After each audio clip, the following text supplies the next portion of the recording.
अल्हम्दुलिल्लाह हमारा देखें ये लहसुन पाउडर इतना प्यारा, इतना अच्छा पिस गया है, इतना अच्छा ग्राइंड हुआ है। बिस्मिल्लाहिर्रहमानिर्रहीम। अल्लाह ताला के फजल करम शुक्र के साथ इरशाद रेसिपी हाजिर है। आज हम बनाएंगे लहसुन का पाउडर।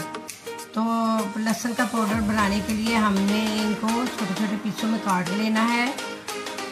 आप चाहें तो इसको चॉपर में भी चॉप कर सकते हैं लहसुन को, अगर चाहें तो छोटे छोटे टुकड़े भी नाइफ के साथ कर सकते हैं। बिस्मिल्लाहिर्रहमानिर्रहीम। हमने लहसुन को चॉप करके चॉपर में तो फैला दिया है परात में, तो अब हम इसको धूप में सुखाने के लिए रख देंगे। बिस्मिल्लाहिर्रहमानिर्रहीम। आपने जो लहसुन छोटा छोटा करके रखा था वो हमारा सूख गया है। तो ये देखें इतना प्यारा सूख गया है। अभी हम इसको ग्राइंड करेंगे, इसका पाउडर बनाएंगे।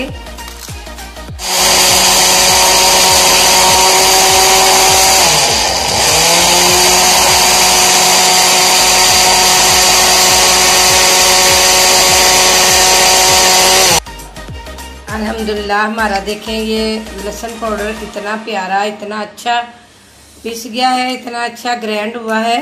अब हम जिस वक्त चाहें, जल्दी से हम हंडिया बनाना चाहें तो थोड़ा सा हम इसको डाल सकते हैं।